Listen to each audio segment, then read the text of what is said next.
Call to order the Marshall City Council regular meeting for March 2nd, 2026. Madam Clerk, would you please call the roll? Mayor Wolfersberger. Here. Member Cheney Huggett. Here. Member Gates. Here. Member Hackworth. Here. Member Skibby. Member Traver. Here. And Member Underhill. Here. We have a quorum, Your Honor. Thank you. We have Bill Cole from Maple Grove Bible Church with us this evening for the invocation, and I would ask council to stand and remain standing for the Pledge of Allegiance.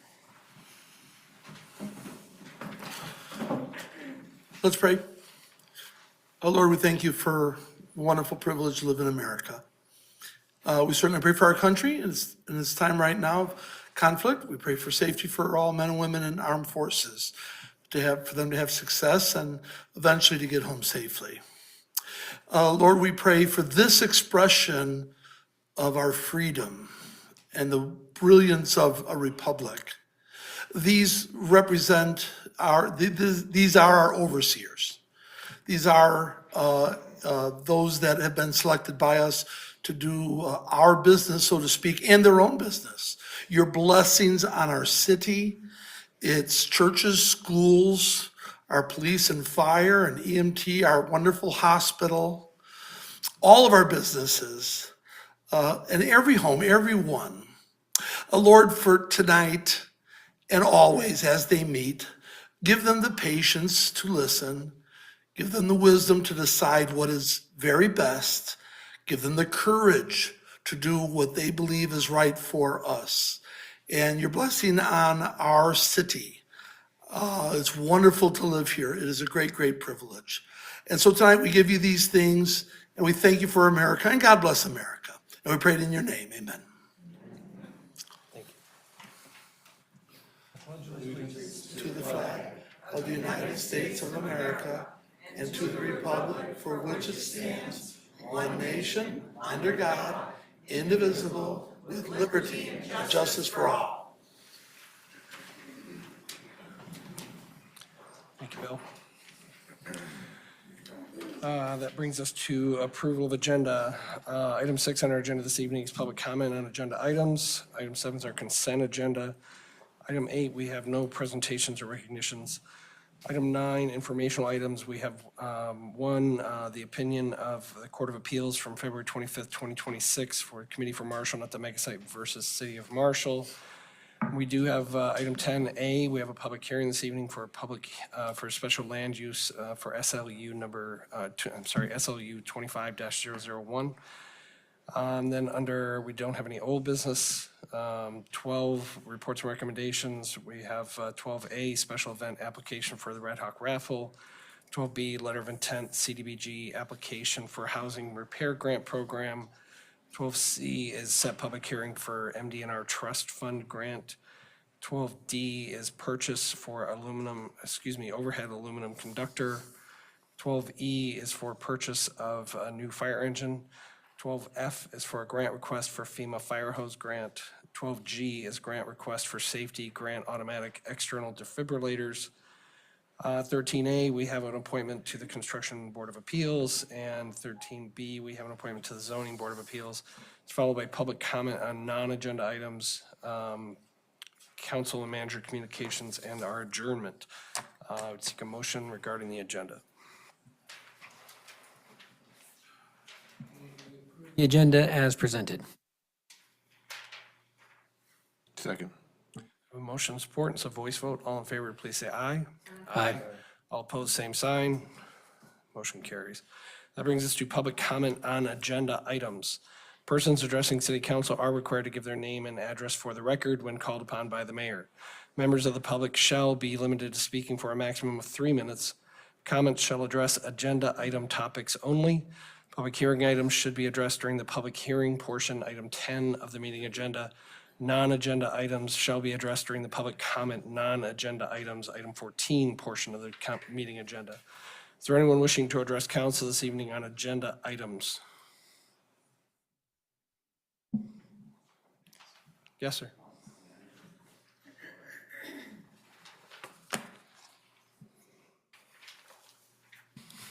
Good evening, Regis Klingler, 348 Butler Court in the city of Marshall. I'm speaking towards the city attorney's reference explanation of the Court of Appeals ruling.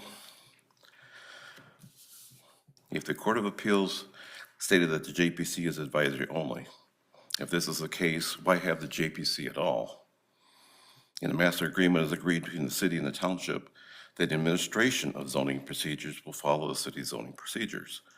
The COA interpreted this to being the city controls zoning for industrial parcels transferred under the 425 master agreement.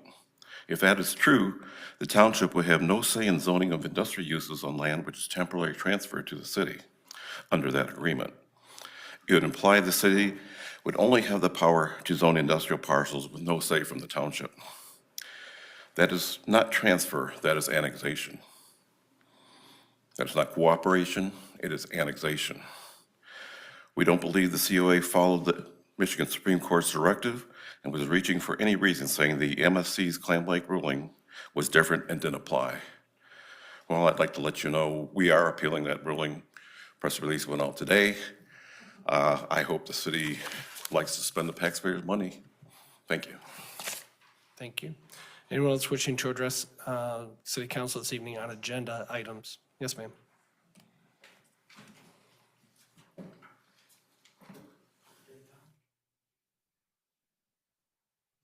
Kelly Isaac, City of Marshall.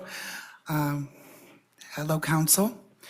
Kind of segue off of what Regis was saying, you know, it is pretty bad when you have to sue City Hall. And I've had lots of time at the podium to talk about the mega site and the possible water issues is what we're concerned about. I am 100% supporting the Committee for Marshall, not the mega site. I call for my fellow citizens to donate money to the committee so we can keep up the battle. Thank you. Thank you. Anyone else wishing to address council this evening? Yes, sir. Pretty quick, I hope I'm at the right agenda number 10 or agenda item number 10. My name is Rick Huggett. I'm 831 Orchard Drive. Excuse me, sir. It's my understanding that Maida owned, I'm sorry. Item 10 is a public hearing. This is separate from that. Oh, it must be, maybe it wasn't item 10. Have I started yet? Oh, 9, I'm sorry. My understanding that Maida owns the water line from Battle Creek to Marshall for the Blue Oval site. It's also my understanding that Maida does not have a utilities facility agreement with Marshall Township. I was sent some information today that said that that is a requirement of the state constitution in the state of Michigan. I know it's not a question and answer situation, but I would like somebody to look into that to make sure that that's something that's done legally. I don't think I'm not even sure if they have a utilities facility agreement with Emmett Township either. So I don't know who Maida, I don't really understand who Maida is. But I think I'm at the right agenda item, correct? Sure. That's all I have. All right, thank you. Anyone else wishing to address council this evening on agenda item topics? Yes, sir.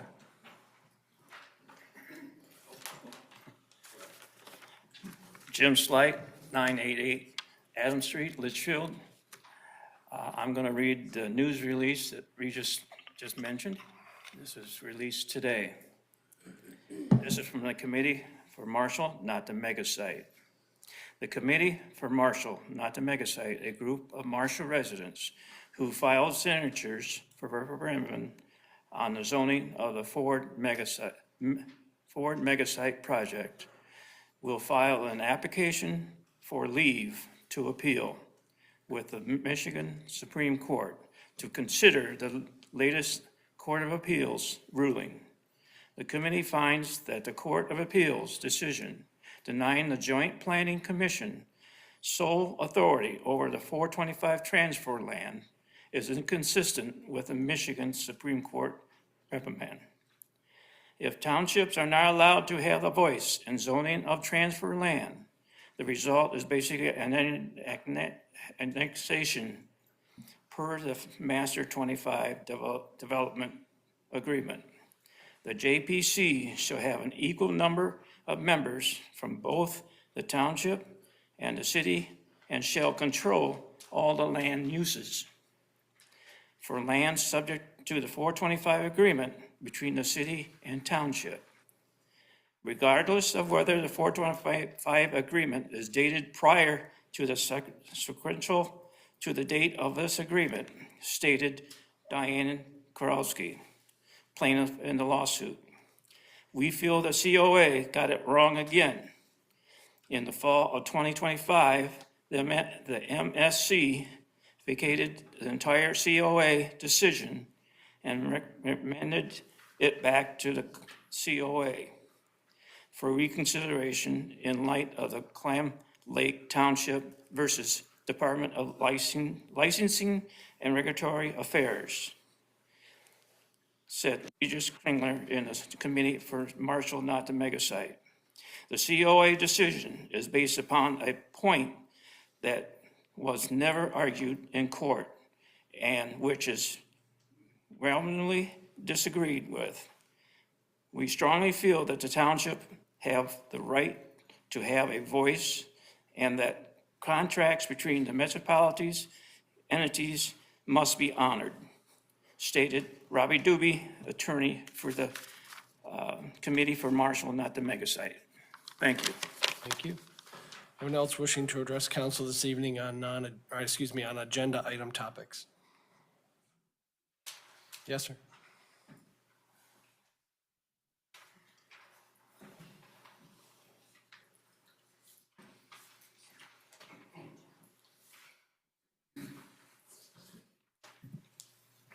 Barry Wayne Adams, 622 West Green Street. Continuing with the berating that is deserved about the Court of Appeals decision. All they're doing is coming back saying the same thing. You know, the Court of Appeals was very clear. I mean, and they were very diplomatic in trying to tone down the extremity of the error that the initial Court of Appeals decision had. Did not even need to go to any kind of oral argument. Michigan Supreme Court came back and said, you guys are completely wrong. We're vacating everything. None of what you said is good. And they did so because the possible ramifications of that Court of Appeals decision could have had nefarious consequences across the state. There were other municipalities that were trying to rely on it. So the Supreme Court was very diplomatic in coming back and giving them clear guidance as to the principles that they should be relying on. And what seems to be not being comprehended is that when you mutualize the delegation of zoning authority through contract, that has to be honored. You can't try to play this, we're going to go through all these contractual stipulations, terms and conditions to mutualize the decision-making power between the township and the city. And then after it's all over, come back and say, oh, well, they're merely advisory. We get to say what we want to say anyway. It doesn't matter what they say. No, it's in the contract. The Joint Planning Commission's recommendations shall control the land use of the mega site area. And, you know, evidently there is no compunction about wasting the taxpayers' money in trying to kick this can down the road. There's no reason why when the committee brings it right back up to the Michigan Supreme Court, the same thing will happen. If the decision will get vacated and the Supreme Court will come out and say, you guys didn't listen to Clam Lake Township. Clam Lake Township, very, very clear. Mutualize that stuff through contract, that has to be honored. And in spite of the propaganda efforts by Channel 3 and Channel 8 to try to infer that this is somehow a done deal and it's all over and a great win for the city. No, it's a bump in the road. Thank you, sir. Anyone else wishing to address council this evening on agenda items? Rebecca Sebrig, Marshall. So I think I'm with Marshall against the mega site, like totally 100%. Even though I'm from the country, I've been with them for about 3 years. Yeah, I'll stand behind them. I'll stand behind Stewart Lake. I'm going to stand behind our firefighters because the mess you've put in, you better buy them a new engine. You better get them anything they need. These men protect us and listen to us. So I would give them whatever they want, since you've created a monster down the way that can cause a fire so bad you can't even put it out. You better give them whatever they need, along with the wastewater treatment plant too. I just want to say I stand with Marshall against the mega site. Woo! Anyone else wishing to address council this evening on agenda items? Yes, sir. Kyle Morris, 20821 J Drive North. I just want to know why, honestly, on the mega site and the lithium plant, it's just not needed. A lot of the hunting and fishing brings a lot of people to Marshall, going to businesses, and you guys want to bring the water table down. How smart is that? I'm sorry, You're wasting money. which item are you addressing? The mega site or okay. There you go. Thank you. I'm not as smart as everybody that has come up here before but I just want to know, I just don't understand why. You guys make a lot of money from hunters, fishermen, everybody coming here to use the water in Marshall, but here we are. You're wanting to make the water table go down, and it's just not right. And that's all I got to say. Thank you. Anyone else wishing to address council this evening on agenda items? Yes, ma'am.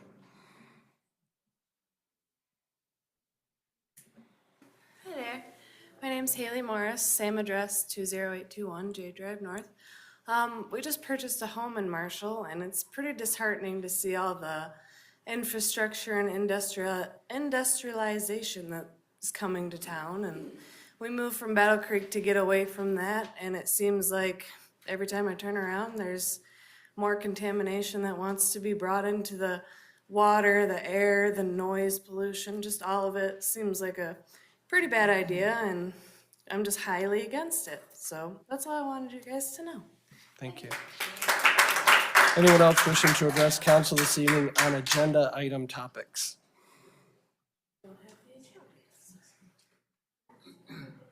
Seeing none, we'll move to the consent agenda. 7A is our city council minutes from our work session, February 2nd, 2026, and our regular session, February 2nd, 2026. We have city bills, purchases on January 30th, 2026 of $4,536.58. Purchases from February 4th, 2026 and $5,234.41. Purchases from February 2nd, 2026 of $424,202.73. We have a January power purchase for $532,383.16. And we have purchases from February 13th, 2026 of $1,112,524.78. Purchases from February 17th, 2026 of $9,488.00. And purchases from February 20th, 2026 of $1,575,760.85. for a total of city bills of $3,664,130.51. 7C is a special event request for the Oaklawn Color Classic 5K and Fund Run. 7D is special event request for Fridays at the Fountain, and 7E is special event request for the Rotary Duck Pluck. Seek a motion regarding the consent agenda. I move that we approve the consent agenda as presented. Second. Thank you. I have a motion and support, and it's a roll call vote, please. Member Cheney Huggett. Yes. Member Gates. Yes. Member Hackworth. Yes. Member Traver. Yes. Member Underhill. Yes. And Mayor Wolfersberger. Motion carries, Your Honor. Thank you. Moves us to 9A, informational item for the opinion of the Court of Appeals, February 25, 2026, Committee for Marshall, not the mega site versus City of Marshall.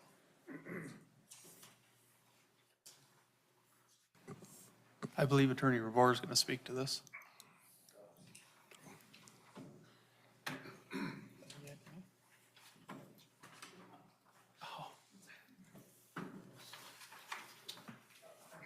We're just introducing it, right? Essentially, we're just having it on part of the record. Yeah. Okay. Good evening, Mayor Wolfsberger, council members, Mr. Perry, Clerk Eubank. Yes, I am the author of the memo on top of the Court of Appeals opinion. I'm sure that majority of the crowd already know that. And I was also one of the attorneys that was part of this litigation that started off at the Calhoun Circuit Court. That judge was the visiting judge, chief judge of the Muskegon County. So our local judges were recused. I'm not going to go through the entire case.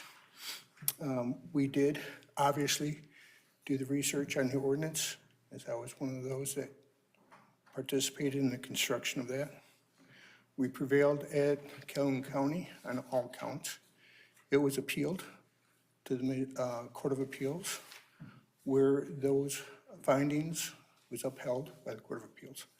Appealed to the Michigan Supreme Court, where it was remanded under the Clam Lake decision that was really not applicable to what's going on here, despite all the public comment, all the non-attorneys, all the lay people.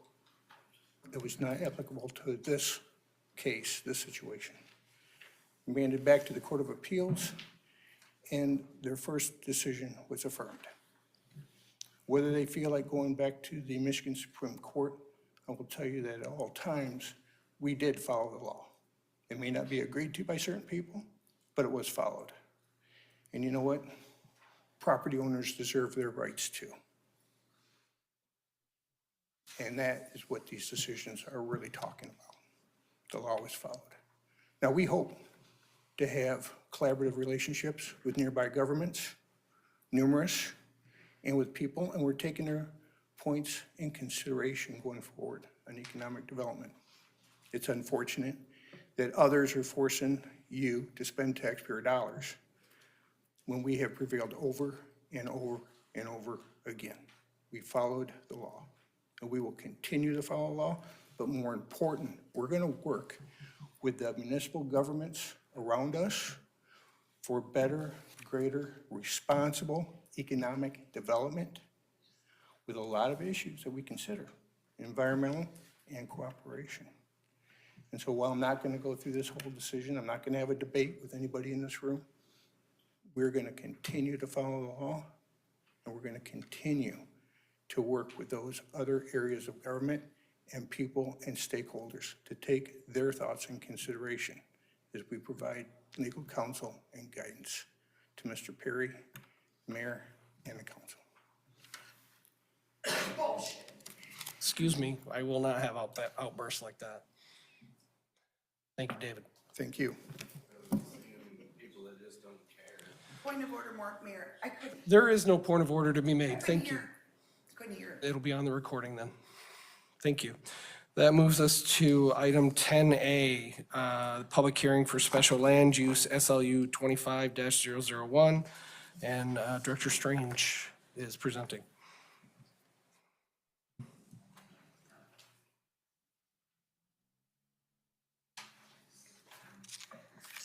Good evening.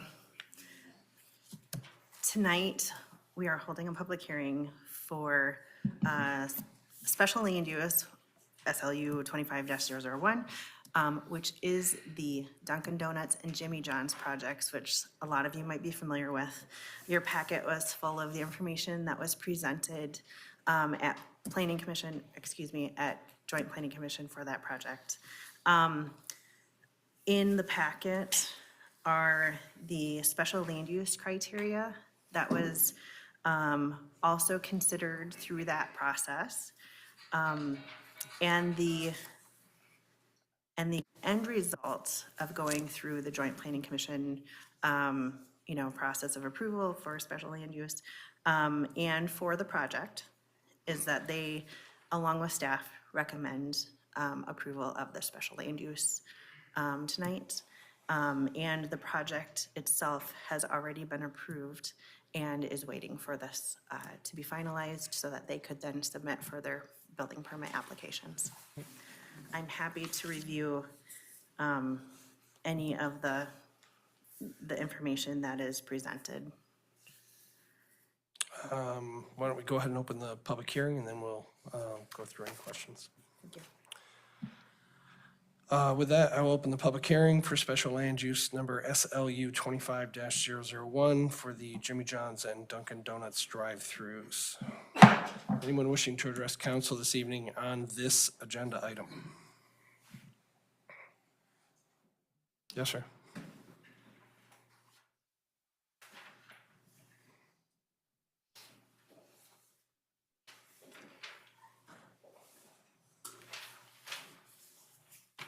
All right, Barry Wayne Adams, 622 West Green again.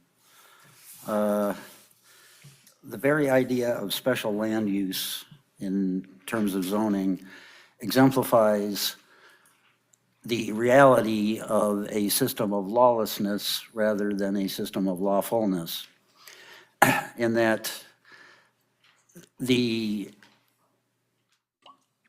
ordinance construct is meant to create a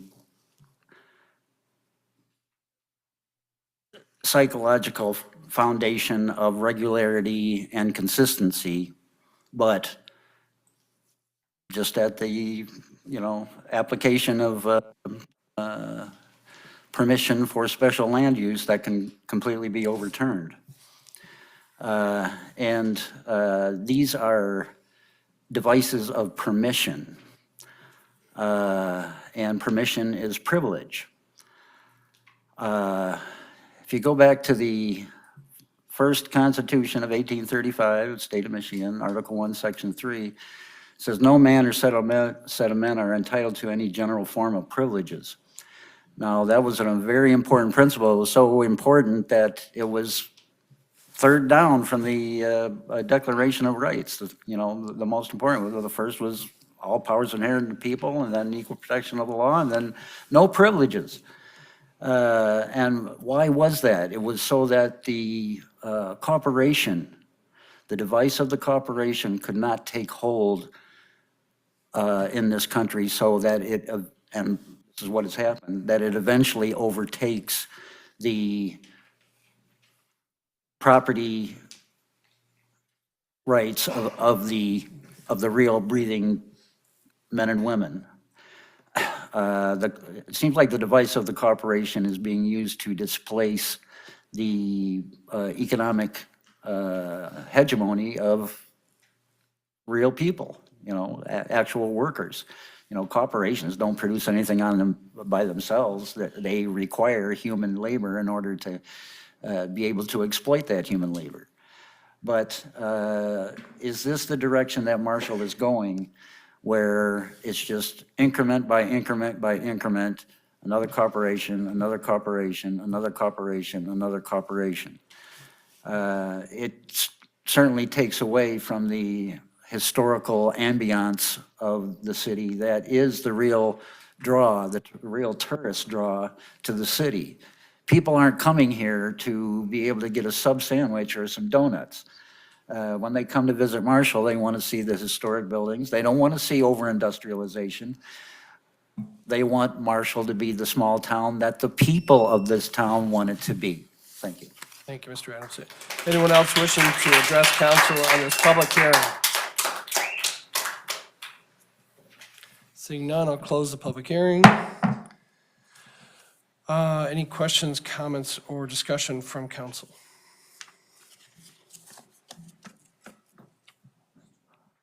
So I know this is something we've seen a few times, and it's been discussed, at the JPC, and, I've had conversations with Director Strange about it.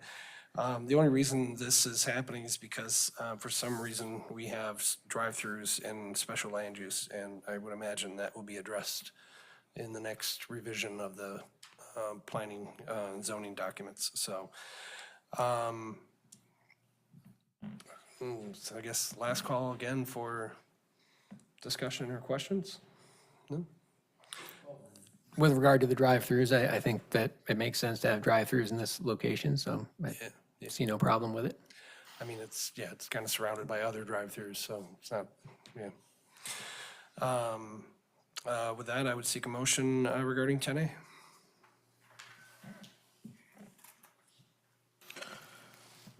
I move that we approve special land use SLU 25-001 for 2 drive-throughs at proposed restaurants at 15885 West Michigan Avenue. Second. I have a motion and support, and so roll call vote, please. Member Gates. Yes. Member Hackworth. Yes. Member Traver. Member Underhill. Yes. Mayor Wolfensberger.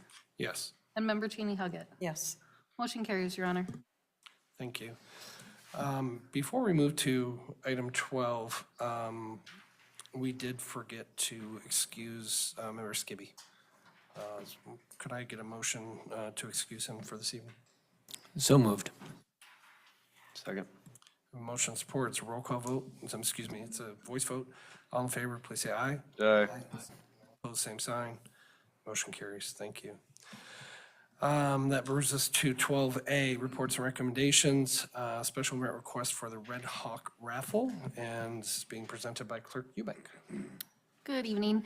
The Red Hawk raffle will be taking place on April 11th, which is going to coincide with the sports day for the local high schools. It's a fundraiser for the athletic boosters. It will be essentially the same as what we've seen for the Stagecoach tailgate. They're going to close South Eagle from Michigan Ave to the alley. And they will have a tent with some bands in it, and that's about it. They're not requesting anything besides that small road closure. And it's just it's a fundraiser for the athletic boosters. Awesome. Okay. Any questions, comments, or discussion?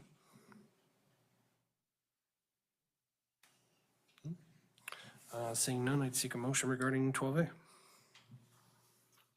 I move we approve the Marshall Athletic Boosters Red Hawk Raffle Special Event Application for April 11th, 2026. Second. A motion support, it's a voice vote. All in favor, please say aye. Aye. Opposed, same sign. Motion carries. 12B, letter of intent for CDBG application for housing repair grant program, and just Director Strange is back with us. Again. You may remember back in, I believe it was in September of last year, I came before you with a request to submit an application for what really is a very similar type of home renovation grant through CDBG. We have the ability to submit a letter of intent to begin that process, and another phase, or another round of this very similar type of housing grant.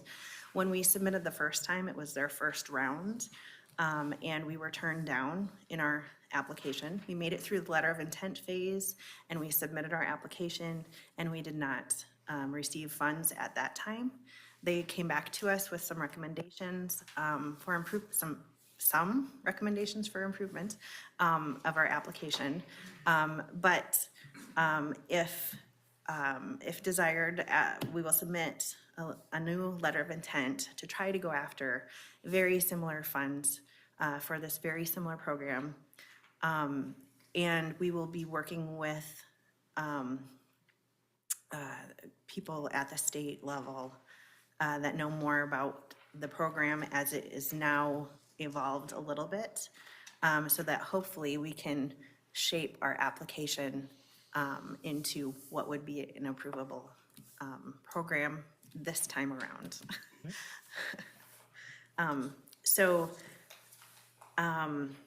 It's, there's some information in the packet, really trying to tailor our goals for our local program around the regional goals for the area of our state. That's where some of these goals were pulled from that are in your packet. And I think it's important to point out that we're applying for funds for homeowner rehabilitation, home repairs and improvements to homes occupied by low and moderate income homeowners to address health, safety, and energy efficiency issues. So that's the overarching goal of the program.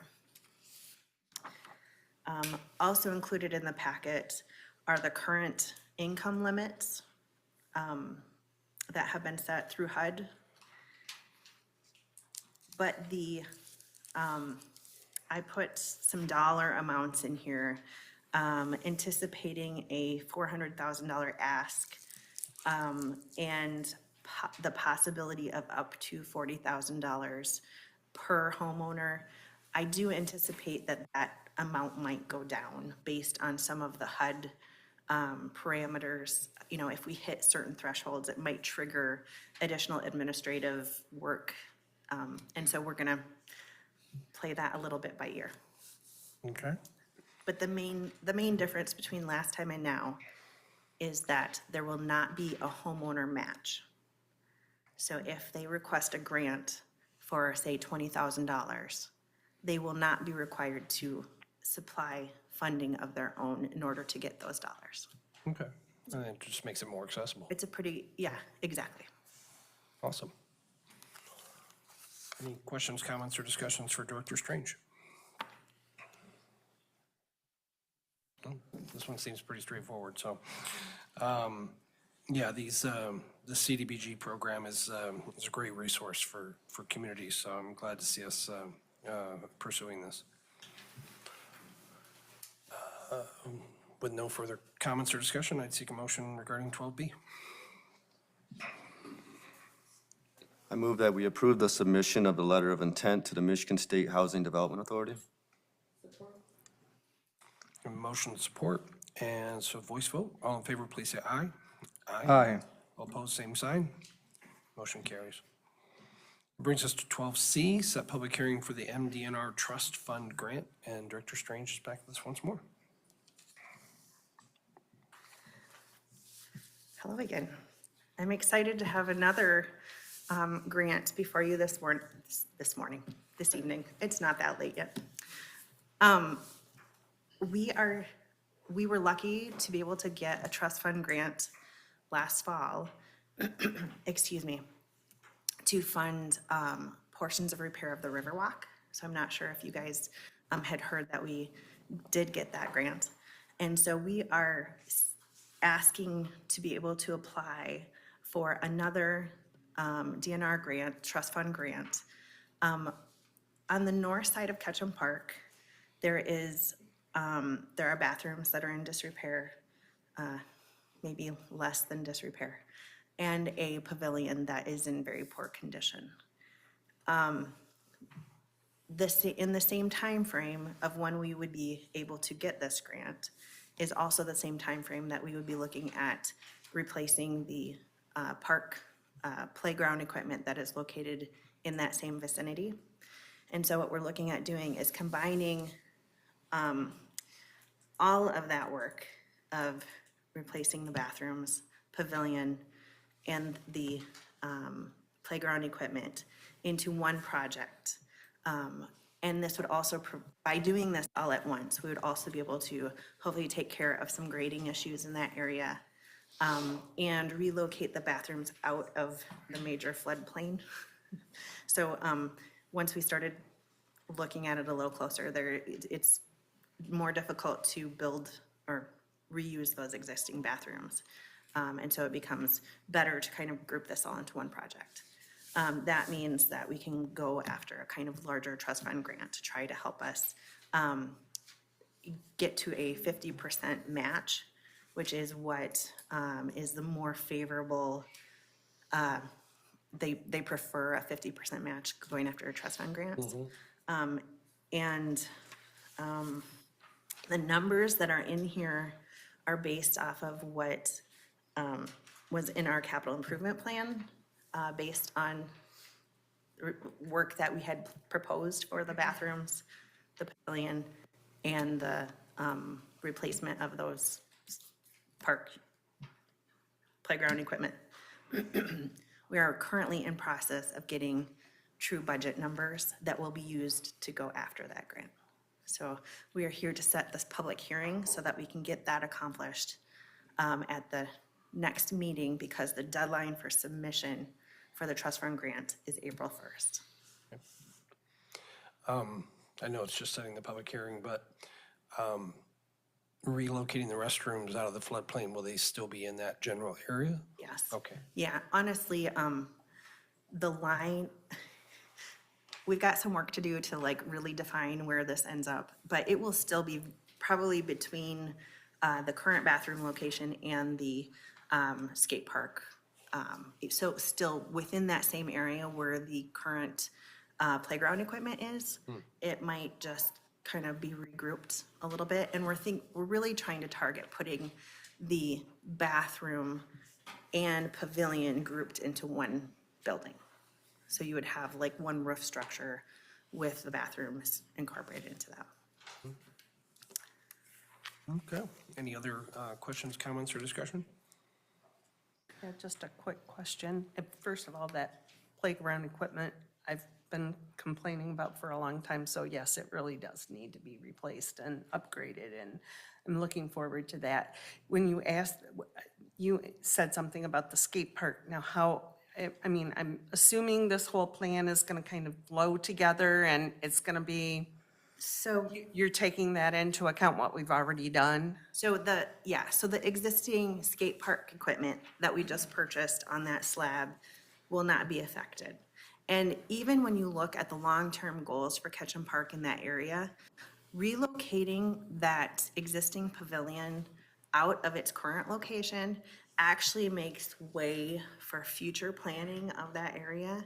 And this is not in the near future, this is, 20 years out maybe, right? If the goal is to do something larger for that skate park area, it would probably expand to the south. And so this does kind of make way for what are currently the future goals for that area. So you are taking all of that into consideration as you're rearranging things. Awesome. Yeah. I would just say that Ketchum Park is a great asset of our community, and that side of the park has needed a little bit of love. As you were saying, that play structure has been struggling for a while, and the pavilion roof, I think, has been in need of repair, it looked like, and obviously those bathrooms have been inoperable. So it'd be wonderful to see this grant come through and make those improvements. So thank you. Seeing no other questions, comments, or discussion, I would seek a motion regarding 12C. I move that we introduce the request to submit for a trust fund grant, schedule a public hearing for the consideration of an application for a Michigan Trust Fund grant to be held at the regularly scheduled city council meeting, 7 p.m., March 16th, 2026. Support. A motion and support, it's a voice vote. All in favor, please say aye. Aye. Aye. Opposed, same sign. Motion carries. That brings us to 12D, purchase of overhead aluminum conductor, and Christy Ramey is presenting. Good evening. The electrical department is actively planning extension of the overhead distribution lines to the major campus. So this would be between the new water and wastewater facilities west to 13 Mile Road approximately.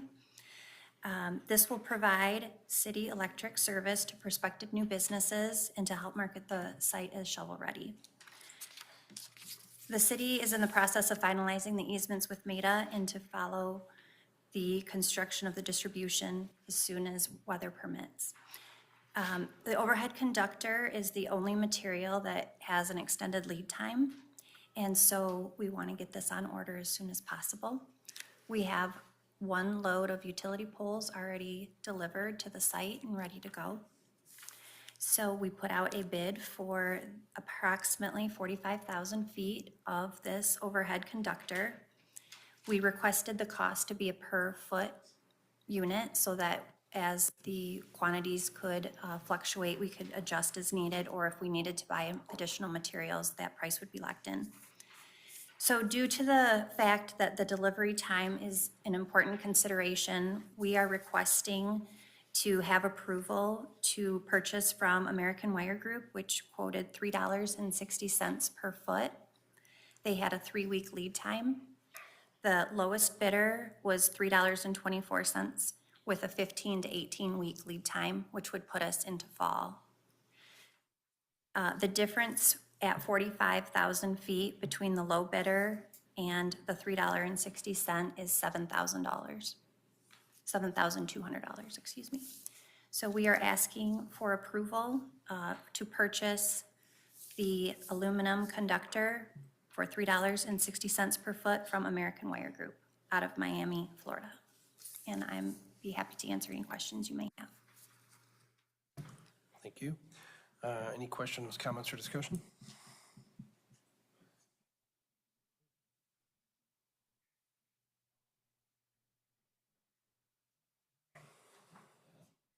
I would just say, obviously, we prefer to save $7,000 when we can, but the intent is to get this work done over the summer, I take it, so. Correct, yeah, we would like to start as soon as we have the easements finalized. Right, so, thank you. Thank you. All right, seeing no further discussion, I would seek a motion regarding 12D. I move that we approve the purchase of an aluminum overhead conductor in the amount of $3.60 per foot with American Wire Group in Miami, Florida. Support. Motion and support, and so roll call vote, please. Member Hackworth? Yes. Member Traver? Yes. Mayor Wolfersberger? Yes. Yes. Member Gates? Yes. Motion carries, Your Honor. Thank you. That brings us to the big one, 12E, purchase of a new fire engine, and Chief Erskine.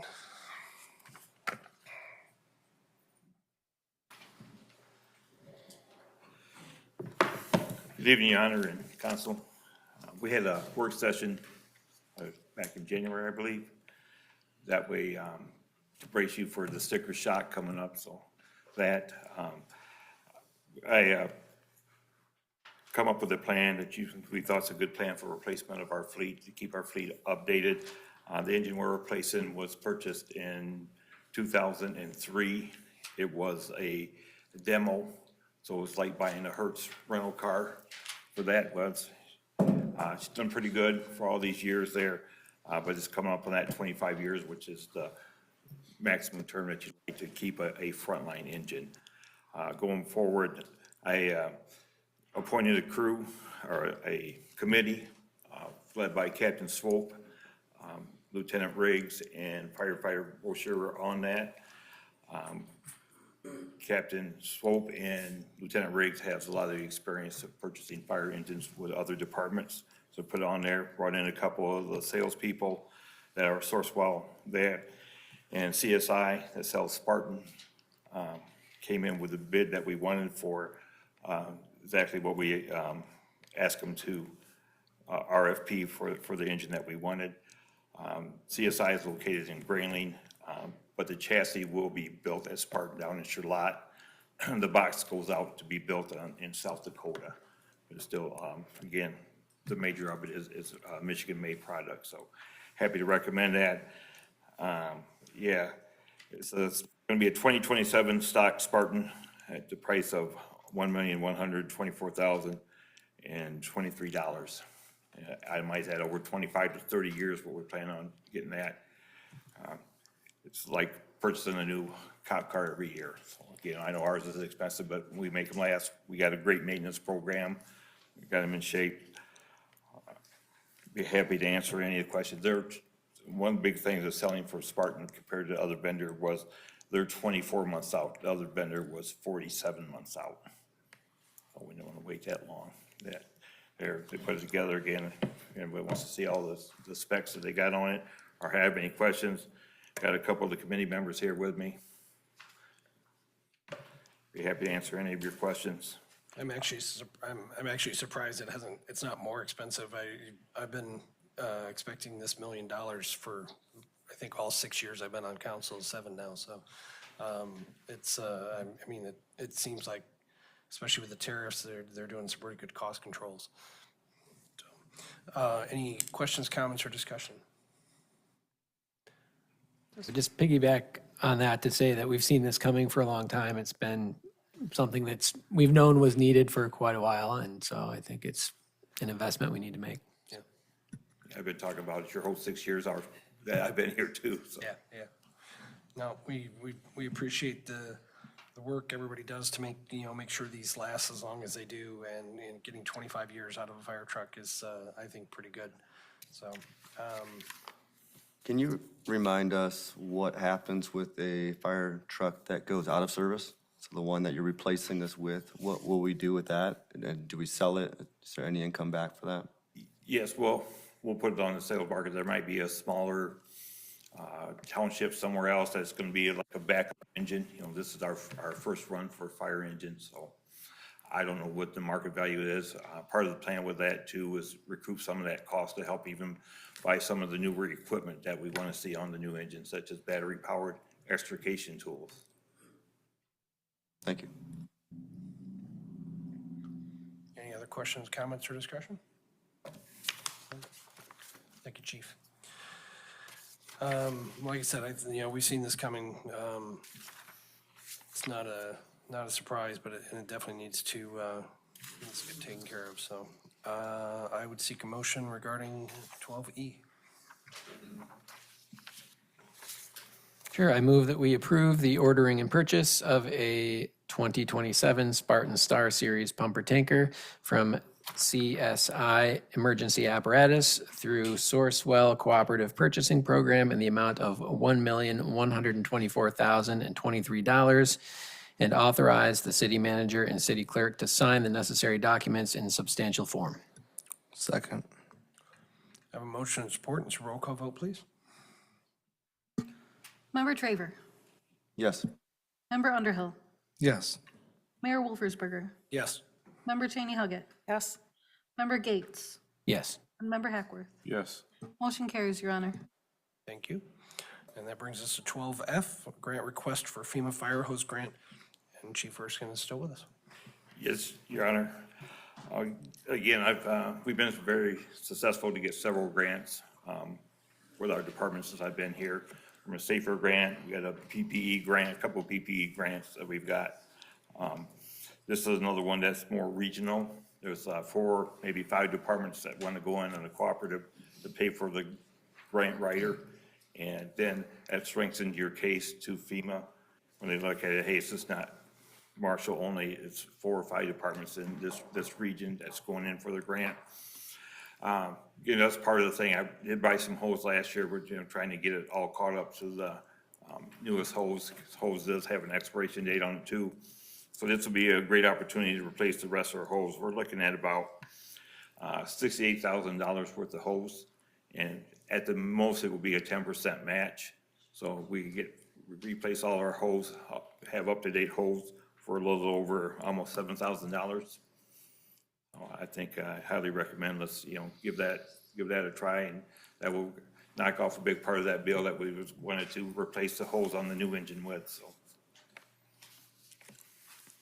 Would this be this year? It would come through, or? yes, it probably won't. By the time FEMA works slower than that. By the time we get it, probably be about beginning of next year. Yeah, definitely probably fiscal year, so. So yeah, the only consideration is we would be committing a 10% local match. But not a significant amount of money. Any questions, comments, or discussion from council?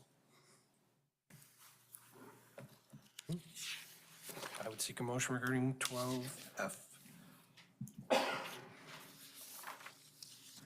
I move that we approve the Marshall Fire Department to participate in the Calhoun County Regional FEMA Fire Hose Grant and authorize the fire chief to sign all the necessary documents.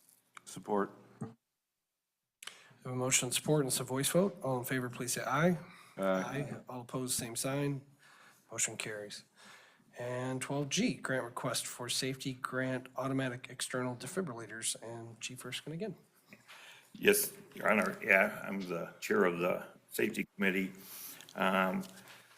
Stryker put out a grant or price thing for Kalamazoo County and extended to Calhoun County for the new up-to-date AEDs. We have about 12 that we need to replace, and we'd like to add 10 more to our fleet. One of the ones, actually, we got a grant from the senior millage for the new pickleball courts to put, the first one will be there for the new AEDs. Some of the things, they're the newest advanced AED packs, can be used for adults and peds, saving money in pad replacement. Automatic daily self-test software update and status notification, wireless monitoring to locate and track the AEDs. Data can be transferred, wireless monitoring, battery and pad status. And again, we've got that current pricing there. I sit on the medical control board for many years in there. I just got off this last year. Lieutenant Holly's back there, and he currently sits on it for the Chief's Council. One of the things that we've been talking about in our county is that what we call the CARES, the cardiac arrest events that we have, and how can we make these events more successful so people can have a cardiac event and get back to the heartbeat back, and can even get from the hospital there. I look at one of the things that just jumped out on me on the external defibrillators, bystanders putting on a defibrillator. It's only 15.1% in Calhoun County. In the state of Michigan, it's 27%. Nationwide, it's 22%. So we're a little bit lower in our county on these AEDs. And for every minute you don't have CPR AED, that reduces the likely of getting the heartbeat back by 10%.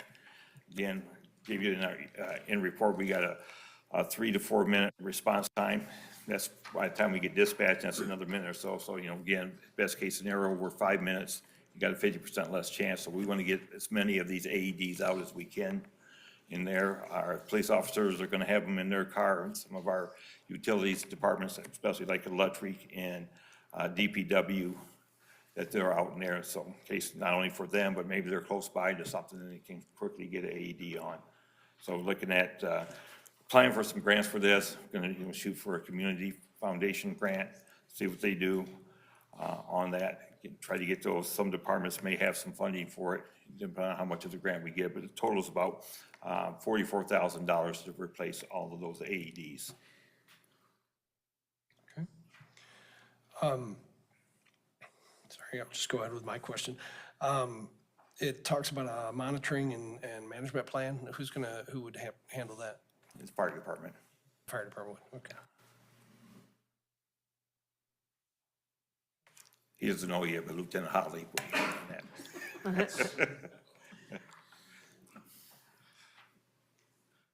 That's great. Surprise. Any other questions, comments, or discussion? I know this came up at one point, and I don't know if there was a solution or where the conversation went, because I can't remember. How are we keeping that AED at the pickleball court, so it doesn't wander off somewhere?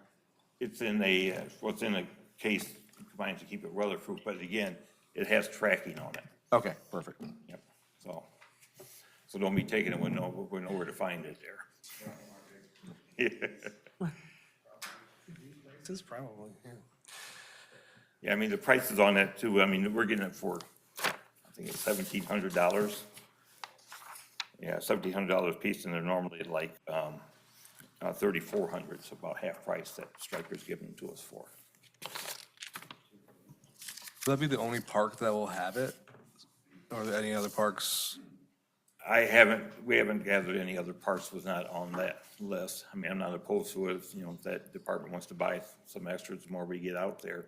I think like down at the fields too would be a good spot, not just up top, but also downfield, just in case someone goes for a fly ball and. Hey, I agree. Like I said, another part of that too is we're, you know, doing a lot of CPR classes to get that done. I mean, like I said, we've had a couple saves actually here in the city where bystander CPR was started. And when we got there, we took over CPR and shocked them. One was in here in the city, somebody was mowing their lawn. Then one was out at, one of the contractors out at Blue Oval had a heart attack. They started out there, we got there, and both of those gentlemen were back to work within a couple of weeks, so they do work. Wow. Yeah, these devices are definitely, you know, you've got to have them, you got to have them accessible, so. Any further questions, comments, or discussion? Then I would seek a motion regarding 12G.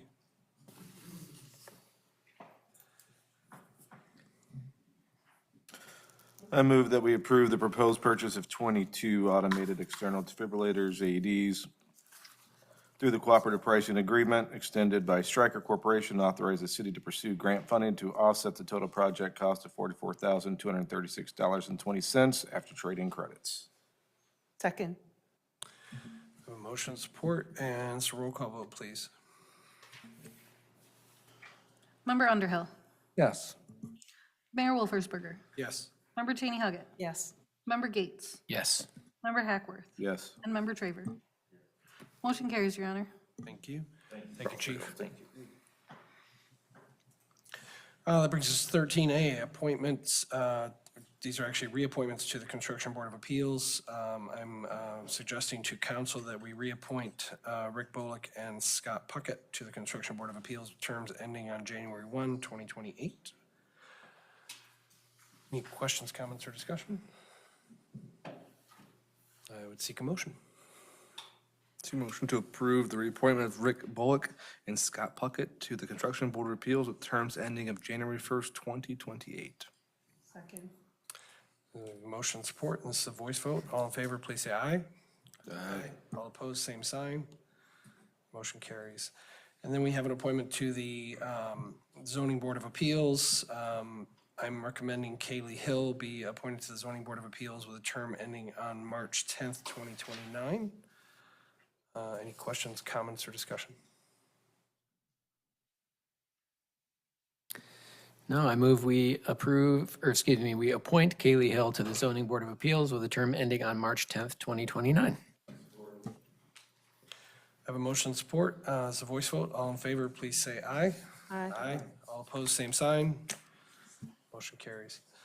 That brings us to item 14, public comment on non-agenda items. Persons addressing city council are required to give their name and address for the record when called upon by the mayor. Members of the public shall be limited to speaking for a maximum of 2 minutes. Comments shall address non-agenda item topics only. Public hearing items should have been addressed during the public hearing portion, item 10 of the meeting agenda. Agenda items should have been addressed during the public comment agenda items, item 6 portion of the meeting agenda. Is there anyone wishing to address council this evening on non-agenda items? Yes, sir.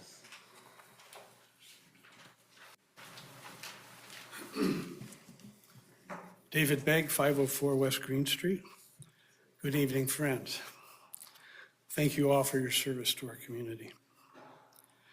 I think there may be some people here tonight that are going to ask you for a no, and I'm going to ask you for a yes. I'm going to ask you to say yes to a community meeting, a forum that will allow questions and answers regarding the data center. I know you don't have all the answers yet. And I know as much as James Jarvis would love to come talk to us, he probably doesn't have all of his answers yet. But that doesn't mean we can't begin the conversation. And I ask you to think about a married couple who have problems in their relationship, and one of them wants to talk about what's going on and the other one doesn't. And the longer we go without a conversation, the more difficult that conversation becomes, and the more problems that grow from that. We begin to have doubt, and then we start to lose trust. So I think that conversation would be really good. On October 30th, at the LDFA meeting, there was someone there that voted who still had doubts and concerns and unanswered questions. And it made me wonder if that person voted their conscience. There are some issues, there are some reasons why if somebody, a legitimate business wants to buy property in industrial complex, that we can't say no to them. There's some reasons for that. But voting our conscience is still important, as we kind of heard in our invocation. There is something greater we're serving. That question made me wonder, and I'm just wondering, if everybody on the LDFA board had a copy of the final draft of the sales agreement to study before they voted. And I'm out of time. Thank you. Thank you. Anyone else wishing to address council? Yes, ma'am.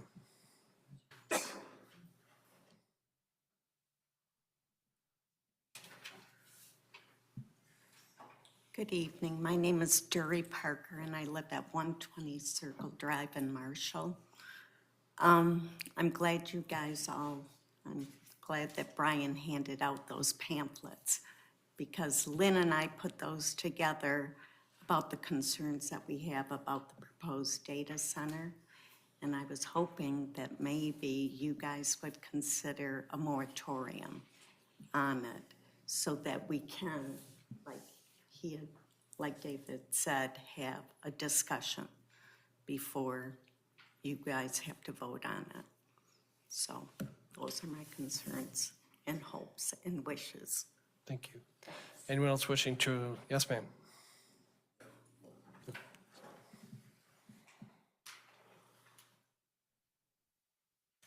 Hi, my name's Diane Romack Brewer, and I live at 18651B Drive South out at Stewart Lake. And I guess I just wanted to voice my opinion. I haven't been to one of the meetings before. My son and my grandkids grew up on that lake, fishing, swimming, kayaking, the nature center around it. We can go out to the lake, we can see the swans swimming on the other side. I can sit in my house and watch the Canadian geese and hear them fly over to get to the other side of the lake. And I just really hope that I really like the discussion thing that he was talking about, because there's a lot of animals out there. There's coyotes that I hear when I'm out in my yard. I have wood ducks that nest in the trees in my yard. And with all the constant noise that's gonna be coming from this data center, we're worried about our water. The animals are gonna go. And it's just gonna totally change it out there. It's peaceful. I don't have loud noises coming from, we hear an airplane come over from the airport, but, we live out there. And I love my yard.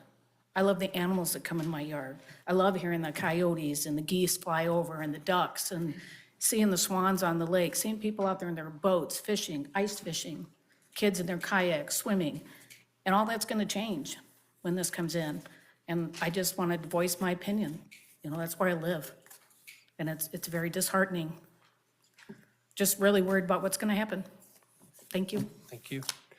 Anyone else wishing to address council this evening on non-agenda items? Yes, sir. How you doing? So my name's Dennis Danaher. I live at 1121 Orchard Drive. And the same, I just moved here 4 years ago, made a big investment in a new house, chose Marshall because of all the great things. And I'm really concerned, I'm in the data business, so I know what a data center does to an environment. You guys have a gem here. You have a gem of resources and beautiful land spot that the whole community enjoys. Putting a data center, it's a sucker of resources, that's it. So I'd like to see some kind of open forum for us to, come, have a conversation, express our concerns, bring experts into, combat whatever these guys are throwing at you. So, thank you. Thank you. Anyone else wishing to address council on non-agenda items? Yes, ma'am. Hi, Claire Healy West. For all transparency, I hail from Lansing. My parents live in historic Marshall. They own the Joy House. So thank you to members of council for the opportunity to speak this evening. Marshall has taken on major responsibilities in recent years, responsibilities that many cities of its size haven't been asked to carry. The Ford project is the clearest example. Marshall committed its land, its resources. I'm really nervous, so forgive the shakiness in my voice. Its reputation to support development of statewide importance. At this point, Marshall has paid its dues and its citizens have earned the right to move forward with caution and full control over what comes next. A temporary memorandum on data centers is a necessary step. Across Michigan, cities similar in size like Coldwater, Mason, Alpena have already put short-term pauses in place. They recognize that data centers bring heavy demands, really on utilities, water, land use, and emergency services. They've also recognized that once a project of this scale is approved, the community lives with the consequences for decades. Marshall does deserve the same level of protection and foresight. A memorandum does not block development. It just ensures that any proposal is evaluated on Marshall's terms with clear expectations and a full understanding of long-term costs and benefits. It gives the city a space to gather facts and ensures infrastructure capacity. That is, I'm going to say that again. It ensures access. It gives the space to gather facts and assess infrastructure capacity and determine whether a data center truly serves Marshall's interests. Marshall has already carried more than its share. This demanded pause is not only justified, but it's responsible. So just to piggyback off everyone else, please just put together a charrette and I think you'll be all set.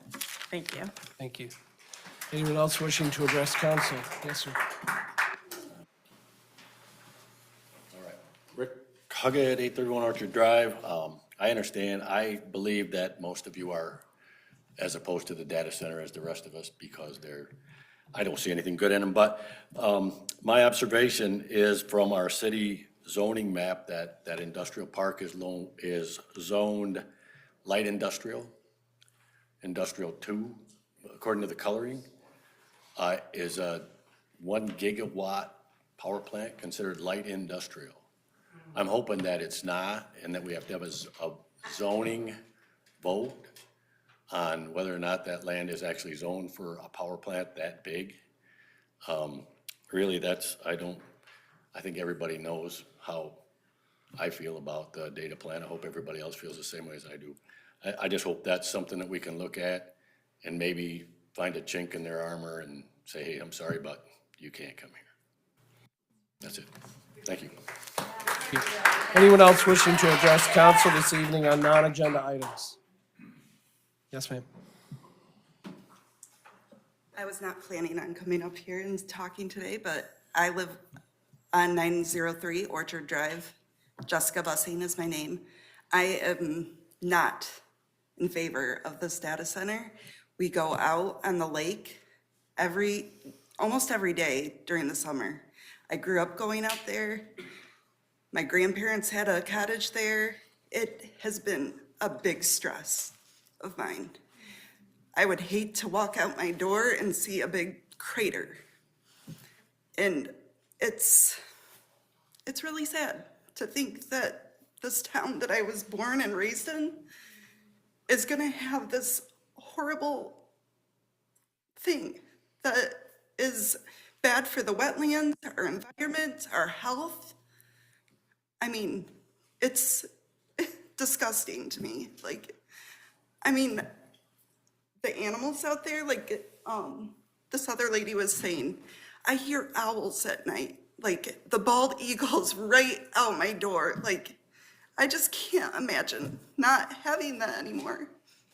It's really sad to think that we're gonna bring that to Marshall.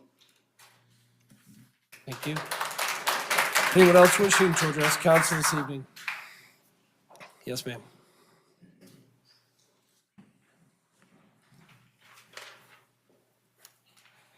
Hi, everyone. My name is Janet Devine. I live at 317 North Liberty. I've been a Marshall resident now for 30 years. I've loved this community. My children grew up here. We've loved all the resources that this community gives us as far as our downtown community and then the Brooks Nature Center. I remember a time when our community and our city fought for the Brooks Nature Center because they wanted to put a development there. And people fought long and hard in our council, and people supported the fact that that is an important space in our community. And to see the data center come in right behind that and all the things that that brings with it, along with noise pollution and light pollution and depleting the water supply in that area. As people have said, we have bald eagles out there. We have loon that come through on migration patterns in the fall or in the spring. And then even just this fall, we are a huge migration pattern for sandhill cranes. The lake had over 300 more sandhill cranes on their migration through our amazing town. And that brings people to the Brooks Nature Center. We had an amazing event just recently at the Nature Center, the nightlight, walking out there. And the people that came from miles around to do that at our Nature Center and enjoy that space, that is a blessing to all of us and to people further out than just our own community. I would just hate to see what that data center brings and what it will do to that space, to the people of that area, to the people of our greater community. And I just hope that we can have a forum to really express, because I know there are so many people in our community that feel the same way, that maybe don't have the courage to come here or to speak their mind. But we trust in you and that you'll help us do that. Thank you. Thank you. Anyone else wishing to address council this evening? Yes, sir. I'm Tom Wellman at 340 North Eagle, and kind of in conjunction with what others have just said, there doesn't seem to be a lot of information available about the data center available to the public. Maybe there's actually not that much known right now. But it seems like, I guess the land in it has been sold, but I don't know who. I don't know necessarily how to find out who has it or what their plan for that was, or if they have a plan stated.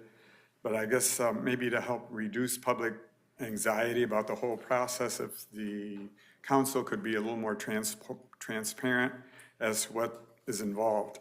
Like what permits are needed, what's the timeline, what the opportunity for public input is, what do they actually want to do? Is there a plan for how big it's going to be, what it's going to provide?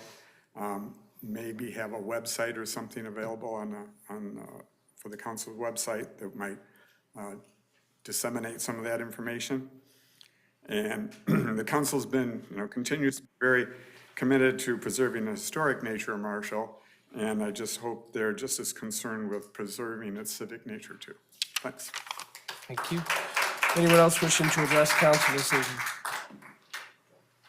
Yes, sir. Ryan Watson, 310 North Mulberry Street. There's something wrong in this town. There's something wrong with the council. I don't know what it is, but, I've had my freedom of speech blocked, especially by Mr. Trevor's electoral page on Facebook in 2024. They removed all my comments. I don't know why your admin did that, but you're blocking freedom of speech and it's not right. Sir, please address council, not individual members. Okay. I just don't understand the whole council's ideas here on how this town is ran.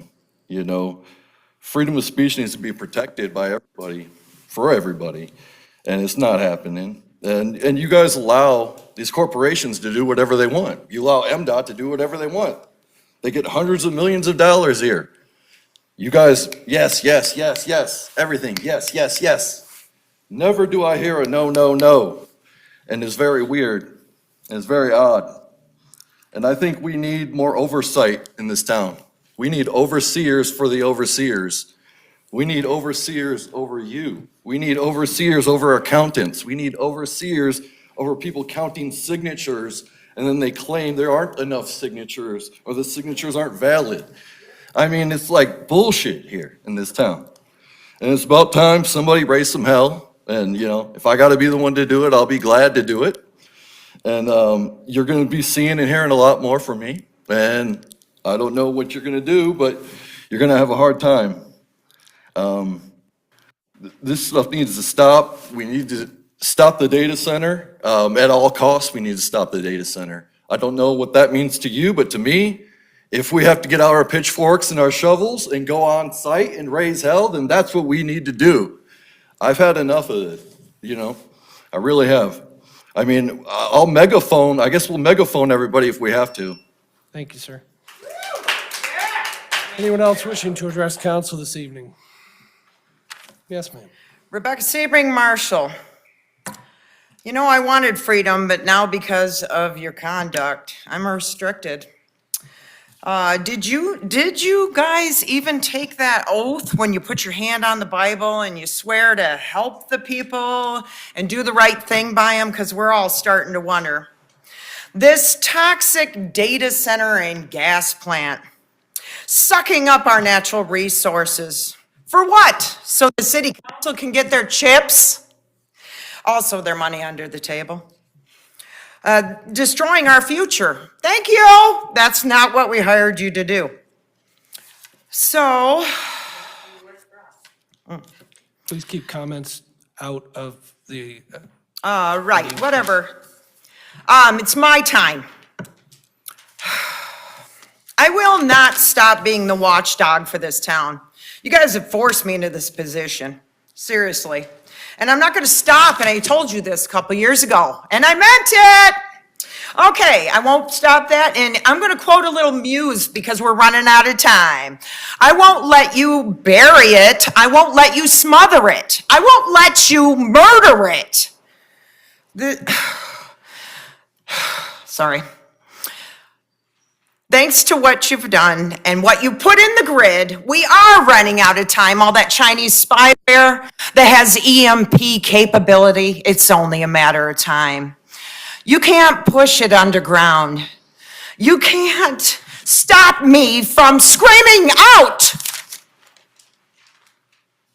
Thank you. Anyone else wishing to address council on non-agenda items?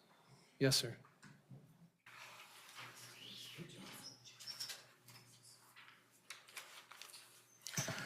Again, Regis Klingler, 348 Butler Court in Marshall. I just wanted to say something. I see the council authorized buying about 9 miles of aluminum wire for use out at the mega site. Again, somebody mentioned about letting the citizens have input. Well, there's been no input from the citizens on future uses of the mega site, and that's too bad. I wish there would be some way to let people have their input on that. And on the data center also. There was a LDFA signed the land purchase agreement. There was not much discussion about it before it was signed. The city hasn't said anything about it, and they need to act. They need to put a moratorium if they can on this and any other data centers that might be put in out there. Impose a moratorium. Put in place some zoning ordinances that are particular to zoning, or to data centers, not just for this one, for any other one that might come. But did the city give up that right by signing that land purchase agreement? I FOIA'd that agreement. It was first initially denied, but then they relented and waived essentially the non-disclosure. It appears that is an NDA. It's not individual NDAs. It's pretty much an NDA by committee by the city. There's no agreement to release anything to the public. There's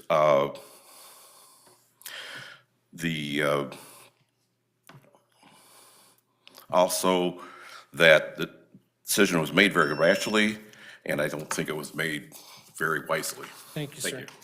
Anyone else wishing to address council this evening on non-agenda items? Yes, ma'am.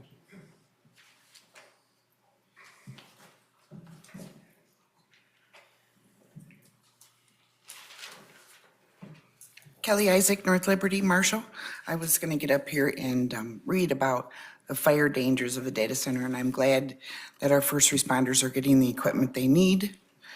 It seems like tall people don't come in through the microphone, maybe because they're too tall. I can't hear them 4 rows back.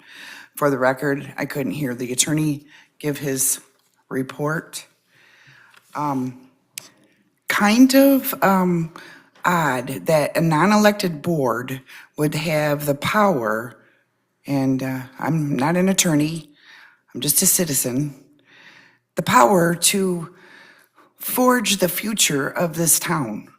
I don't remember electing anybody on the board that signed that contract with, about the data center. For the record, of course I'm against the data center too. But, and I'm not sure how all that works legally. And I'm really tired of having to dig through piles of legalese just to feel like I have a grip on what's going on in this town. You know, I'm a grandma, and I really would rather spend my time doing other things. But I gotta make a decision. Do I live here or do I move? Do I retire here or do I go somewhere else? So a lot of people have talked to me about moving. I think, and you know, one of the things I said that I kind of laughed about the other day, I said to my friend, well, what could be worse than a mega site? And just a few months later, we get a data center, okay? You want to over-industrialize this beautiful historic town, this town I fell in love with when I was a teenager and wanted to live in, did everything I could do to get my butt and my kids here to raise them. That's sad. Please consider this, the residents. Thank you. Thank you. Anyone else wishing to address council this evening? Yes, sir.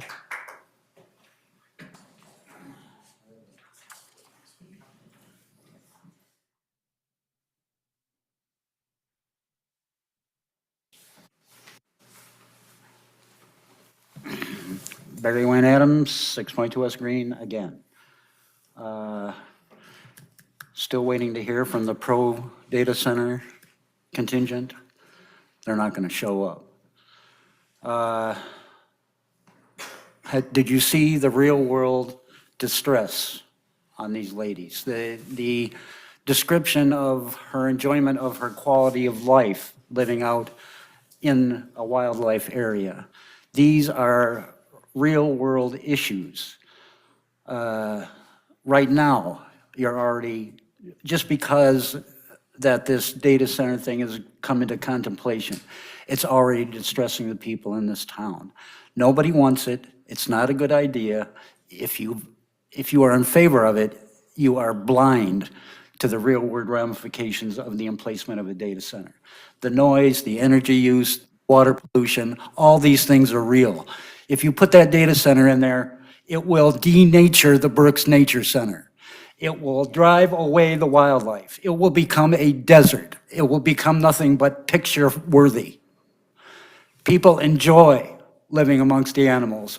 This is part of our responsibility as a species to protect nature, not to make faster response times on your smartphone. Oracle and Palantir are not fabrications. They are real things. The whole purpose of these data centers is not for the benefit of Michigan. If you go look at the video of the hearing back on February 25th up in Lansing. There is nothing beneficial to the people of the state of Michigan with these data centers. It's all going to be an exploitive system that will be, the benefits will be reaped by others. It's not going to do anything except destroy our habitat, destroy our real world value and treasure. Thank you, sir. Anyone else wishing to address council this evening on non-agenda items? Yes, sir. No. I don't want to talk about data centers. But you already spoke. Just once. Anyone else wishing to speak? Yes, sir.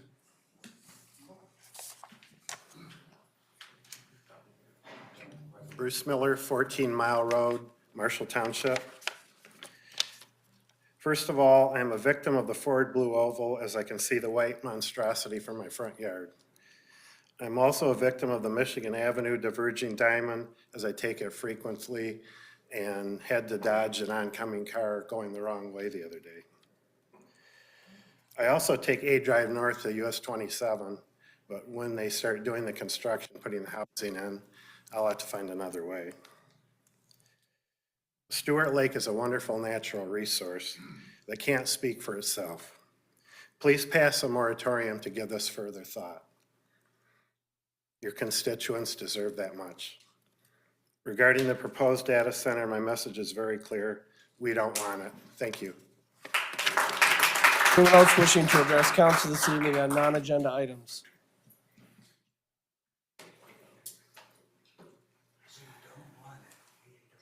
Are you coming to address council, sir?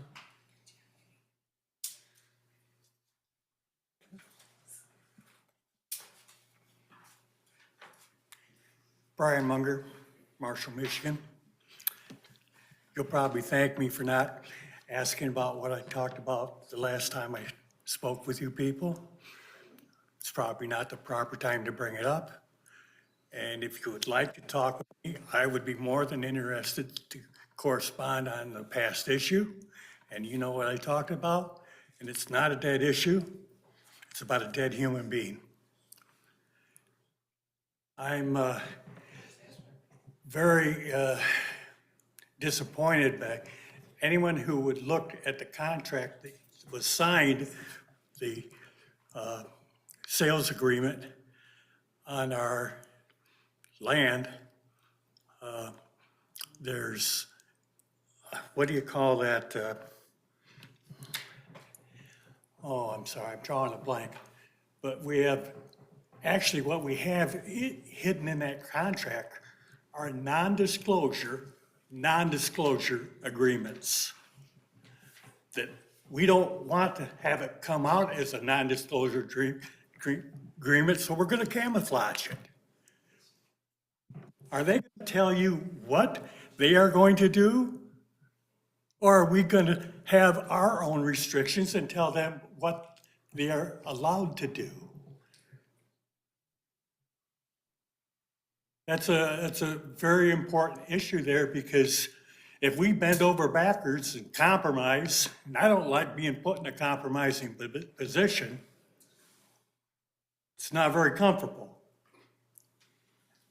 I'm very, very, very upset with the fact that this is an issue that could be rushed to acceptance. And I am very much in favor of a moratorium being issued and put in effect and hold back this operation for at least a year so everyone can do their due diligence. Thank you. Anyone else wishing to address council this evening on non-agenda items?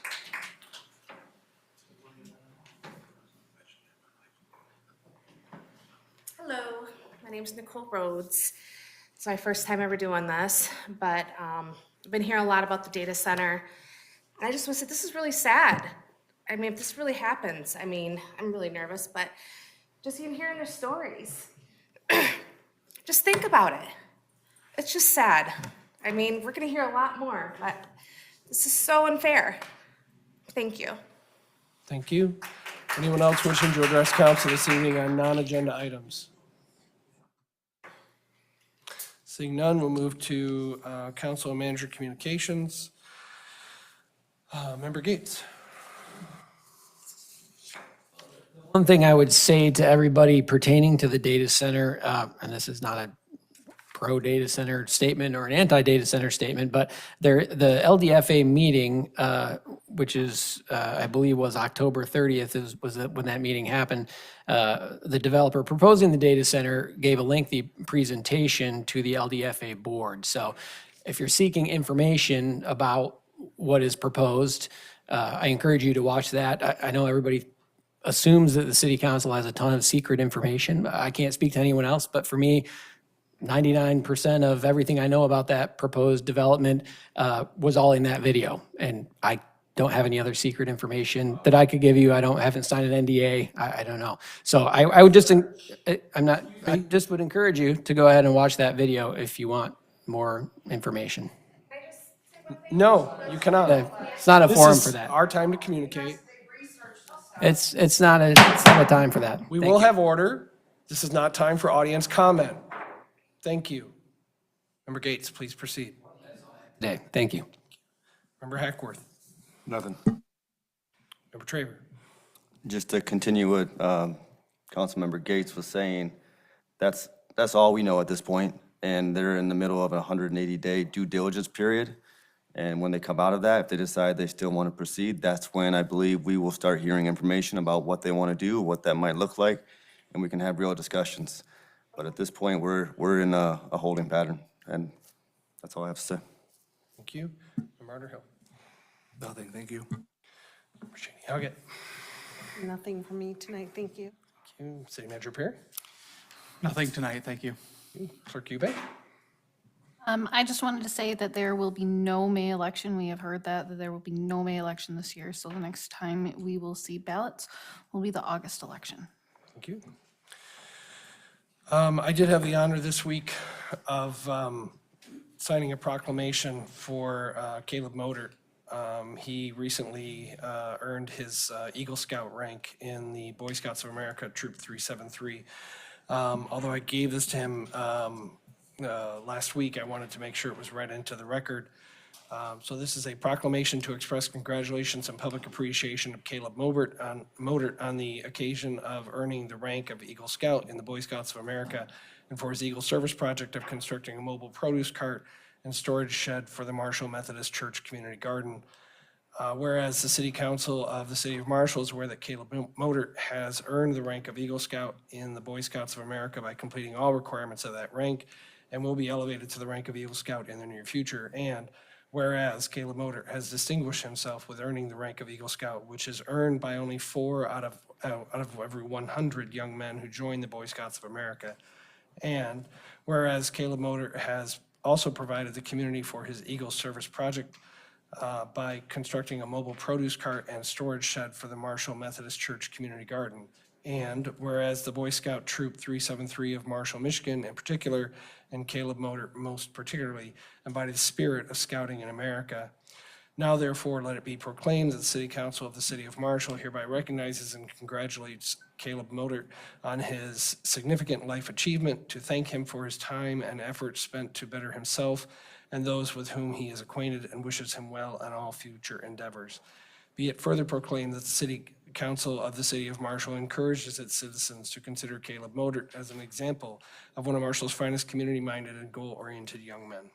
Mayor Scott Wolfersberger. Thank you.